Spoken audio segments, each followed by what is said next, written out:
houses or find houses here. I can't guarantee that they're gonna be, all that active and helping us out, but we can definitely ask. Mm-hmm. Okay, again, I'm still focusing on this list of, this list that's on, sorry, it's the email from them that notes the other stakeholders, the Mhm. feedback. I guess I would just say I wanna make sure we have a mechanism by which to get constructive feedback from this group on what they're seeing, both their perceptions and the reality. And I don't- I just survey? Well, to me, again, we'll get to the survey, but the survey is, to me, it's not asking professional, it's asking personal questions, I see what you're which is saying. fine, and that's important, but I don't know where we're gathering, you have a lot of knowledge, I think, about what's, people like that are providing facts and information, that knowledgeable, educated, professional facts and information back to us. It's just in the public forum that I just think we wanna make sure we have a really good. So maybe what you're saying is that, are they developing a separate questionnaire for these Which I don't think they developers, are. brokers, property managers? Because this isn't, this wouldn't get their Yeah. expertise. It's just how are they gonna, what are the mechanisms by which they're gonna gather their data? And I was confused, I was mixing our meetings, and I thought there was some sort of survey going to them as well, and you're right, that's for strategic planning. So that still, to me, begs the question a bit, of how do we make sure that that's incorporated? If it's just a public meeting, then I think we need to spend some time with them on the public meetings and how that's gonna work, and what questions are gonna be asked, and how we're, am I alone in this, or am I? Because they just reference these as ways to get the word out about the public meeting and the survey, as opposed to that they're gonna, but I think they are gonna sit down personally with Some some of of them, these. yeah. So again, and I would defer, if staff feels like the process is good and we will be able to gather good data from these groups, I'm fine with that, I just don't have a good. In their proposal, like I said, they identify public input sessions as one way, but then they also have key stakeholder interviews. So throughout the process, I think when they find something that needs to be drilled down to, they'll reach out to us and say, hey, we really want to talk to a developer about this particular aspect. Okay. Good. Could you recommend? Or we really need to talk to someone in the senior community. We're seeing these kind of things. So I think the stakeholder interviews are where that more nuanced questionnaire or questions would happen.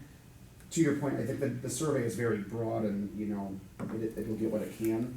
But I think the key stakeholder interviews, which will naturally find their way based on what they're seeing in the data and based on what the public comments are, that will move it. And that's kind of how the transportation one was focused as well, where they did a lot of upfront public engagement, we had the online mechanism, but then they wanted focus groups of specific things, because they said, oh, we've identified that these kind of groups need to help us push it along. Okay.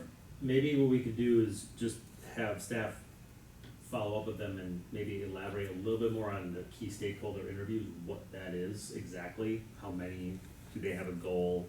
Have they actually talked to one person in each one of these groups, or are they thinking two of these groups is good? Right. Is that? I think, yeah, and I guess Help? I'm also working, yes, there's data, but it seems to me like, again, people within this group have certain perceptions and views that maybe there isn't data for, or that they can provide. Again, they're in this every day, working on, so I feel like they see things, they know things, they hear things that can inform us as we decide to move forward. That isn't necessarily in the raw data that Novo is gonna grab. I'd like to see them focus on groups that are transitioning, so like seniors who are considering to transition out, young families who the realtors are trying to transition in, but also renters who would like to transition to owners. And another big one is families who need a bigger house. That's one that we hear a lot, like there just aren't enough 4 bedrooms, there aren't enough, people when they want more space or need an attached garage or whatever, they don't have that. So I think if we can focus on those groups, and I don't know that you, you know, necessarily get to those groups through here, but I mean, that's another way to think about breaking it down. Like, I would like them to hear the perspectives of each of those groups, you know. And I want to build on the thread that David just raised. And I think the strategic focus is important here as we talk about interviews with key stakeholders. You know, they list out a bunch of different groups. This is a lot of information. And the question for me becomes, who do we prioritize talking to, and whose input are we really aiming to get through this study?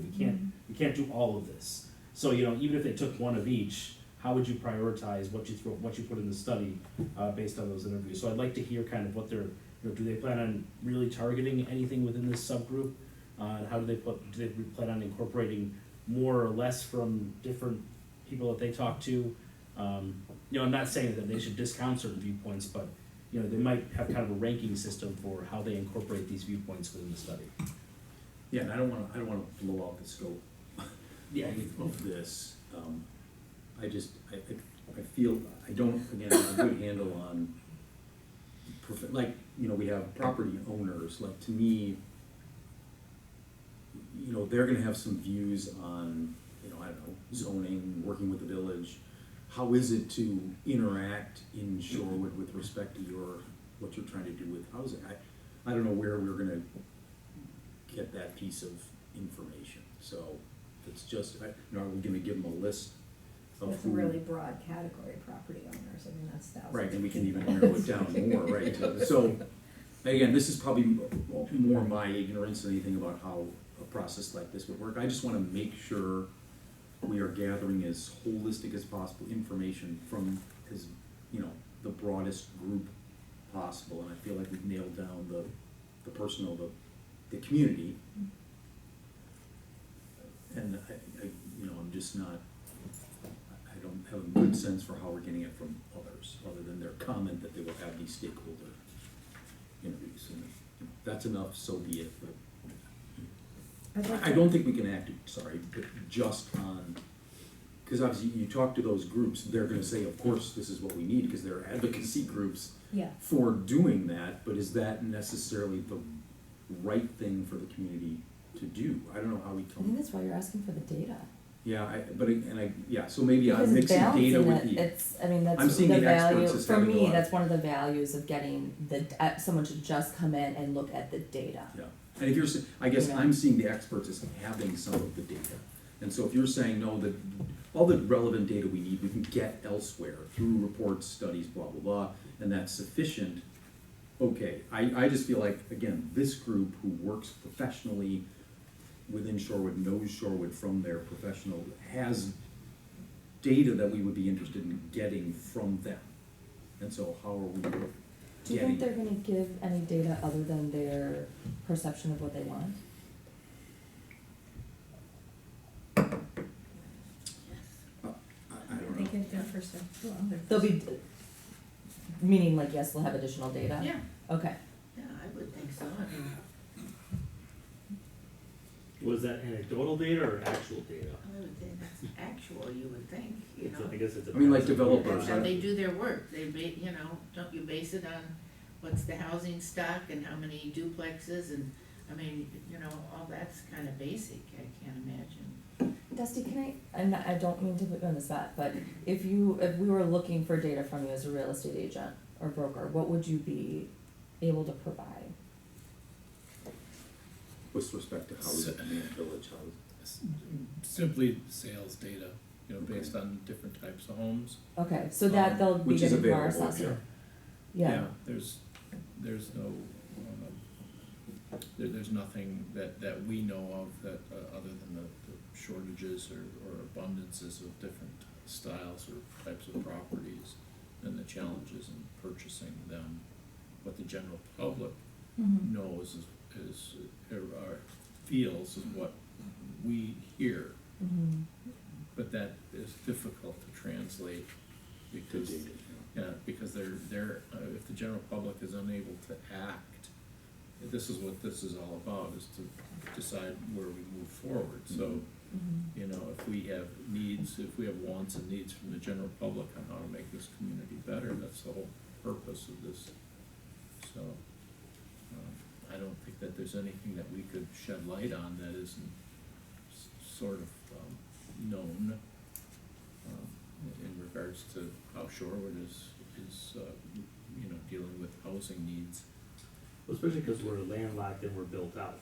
So, I mean, if we had 200 acres to develop, Yeah. and Yeah. then, you know, I was- single-family homes, do we put 10,000 apartment units on it? Like, those are some big decisions, but, I mean, we're talking about teeny tiny little incremental changes of converting some duplexes into single-family homes, or maybe building another apartment building or two. Mm. It's not like we have the ability to add 5,000 more Correct. living units in the village, you I'm know? glad you guys both kind of took that tack, 'cause I didn't mean to derail the whole thing, but just anecdotally of late, I've been hearing not as much chatter about housing and all that, and it's more about, and maybe think about a different, maybe without grabbing stuff outside our purview, but a larger umbrella for what development is.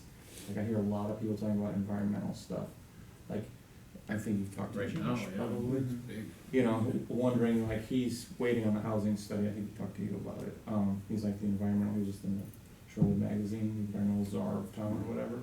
He was interested in seeing if there were energy efficiency improvements, if we could use our grant money or something towards, like, changing the substance of our housing stock and our commercial stock, but in a different way, like, in terms of, there is a desire within the community, not just for affordability, which is, and size, which we're focused on for residential stuff, but for a different type, maybe, or a different, development in terms of parks and. More sustainable, you mean? Yeah, exactly. Yeah, like And- going towards solar, going towards Well, we could give energy efficiency. the kind of things grants like that we energy used to give, and it seems hard to get now, for people like a Shorewood to develop us, like, it's crazy, but I was thinking in my head, like, in terms of comparisons to other communities, what do we spend per capita or use per capita on energy in Shorewood? That would be fascinating to me. Are we way higher than everybody else, way lower, and that would be completely data.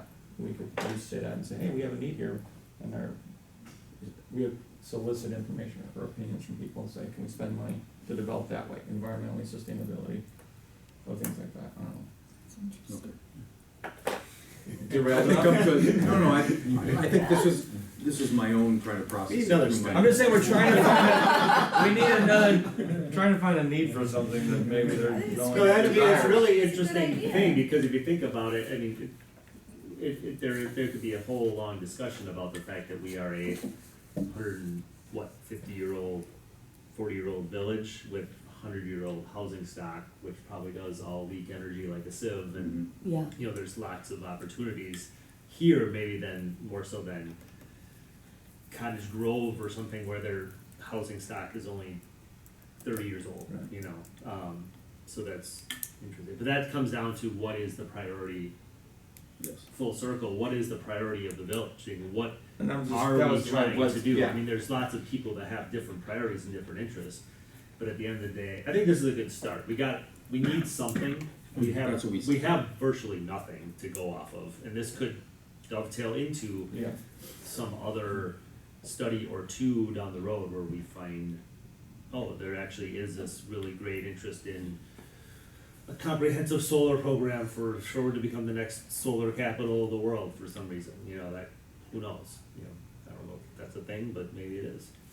I mean, kind of what you're getting at is like qualitative versus quantitative, and how do we get the right information and the most, and I think we're gonna have to be somewhat relying on qualitative, and usually I hate focus groups and stuff like that, but I think in this particular case, if we had a couple really targeted and focus groups like the elderly, like people that Dusty and other realtors are if we could get like 5 couples who are touring around and are looking at Tosa, and looking at Whitefish Bay, and looking at Shorewood, and they could sit down with them and hear what does Shorewood have that the other ones don't, that I think would be really instructive for us, and hearing what seniors have to say is gonna be really instructive for us.